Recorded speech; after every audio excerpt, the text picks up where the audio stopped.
Imagine this: a moonlit riverbank, the quiet rush of water, and a lone man locked in a desperate all-night brawl, not with a thief, not with a beast, but with God himself.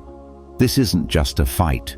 It's a clash of wills, a struggle for destiny, a moment where a man refuses to let go until he is forever changed. This is the story of Jacob, the heel grabber, the trickster, the man who wrestled with the divine and walked away with a limp and a new name. This story isn't just ancient history, it's a mirror to our own lives. We all have moments where we wrestle with doubt, with fear, with the unknown. We grapple with our past, our mistakes, our future. And sometimes, like Jacob, we find that the very thing we're fighting is the one thing that can truly change us.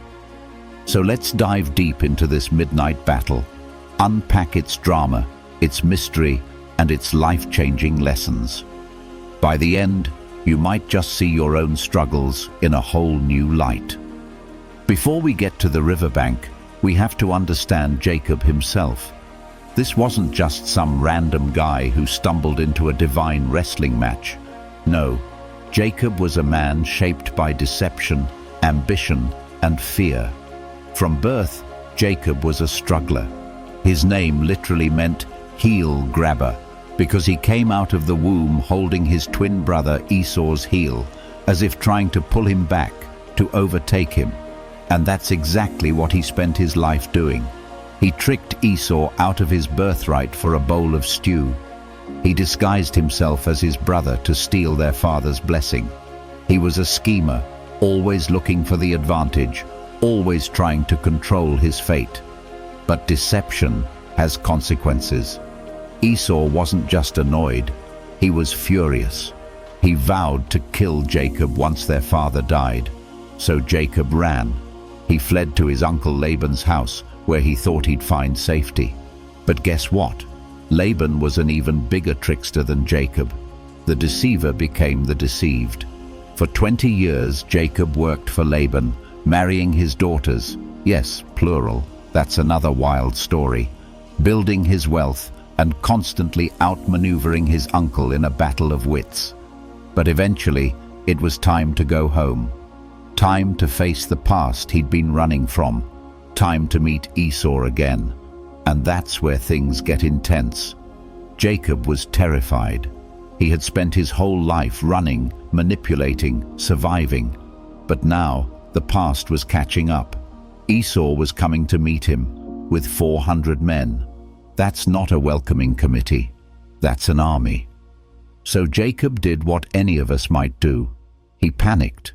He split his family and flocks into two groups, thinking, if Esau attacks one, the other might escape. He sent waves of gifts ahead, herds of goats, sheep, camels, hoping to soften Esau's anger. And then, alone in the dark, he prayed one of the most raw, honest prayers in the Bible.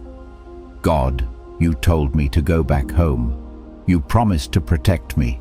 But now I'm about to be destroyed. Save me, please. It's a moment of vulnerability. The schemer, the self-made man, was out of tricks.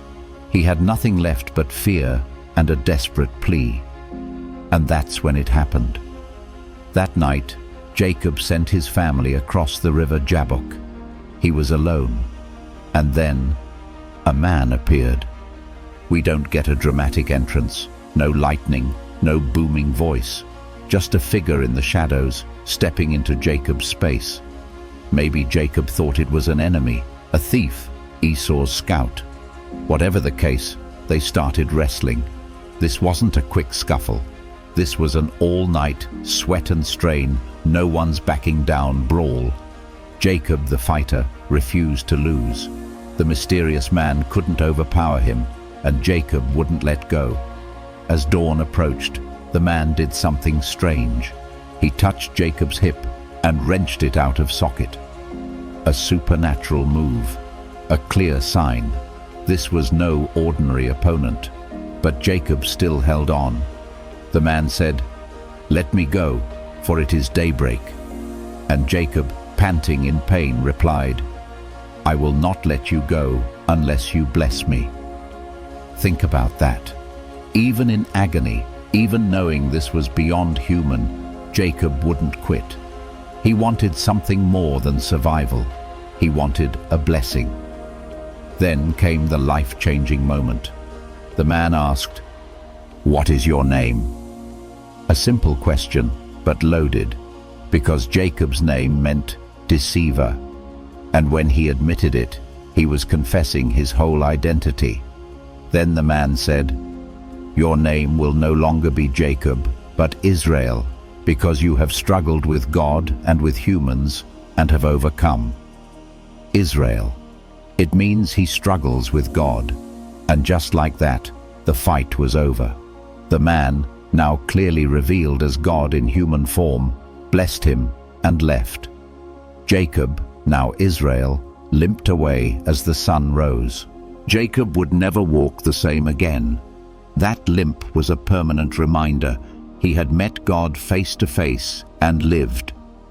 When he finally met Esau, something incredible happened. Instead of vengeance, there was embrace.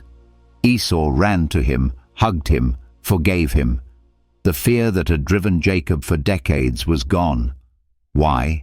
Because Jacob wasn't the same man anymore. The trickster had been broken and remade. The one who always relied on his own strength now walked with a limp, a sign that true strength comes from surrender. This isn't just a cool Bible story. It's a reflection of our own struggles. We all wrestle with God. Maybe not physically, but in our doubts, our fears, our prayers that feel unanswered. We ask, why, and how long, and where are you? The fight changes us. Jacob didn't walk away with easy answers. He walked away with a limp. Sometimes our struggles leave marks, but those marks become reminders of transformation. The blessing is in the struggle. Jacob didn't get the blessing by winning. He got it by holding on. Sometimes God's greatest gifts come after our hardest fights. Your name can change. Jacob went from deceiver to God wrestler. No matter your past, your identity isn't set in stone. Jacob's story asks us a daring question. What if the thing you're fighting is the very thing that will bless you? Some of us are wrestling with God right now, angry, confused, demanding answers. Some are running from our past, scared to face it. Some are tired, ready to quit. But what if, like Jacob, we held on? Not for victory, but for the blessing.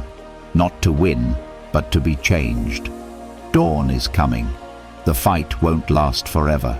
And on the other side of the struggle is a new name, a new walk, a new story. So tell me, what are you wrestling with tonight? And more importantly, will you let it change you?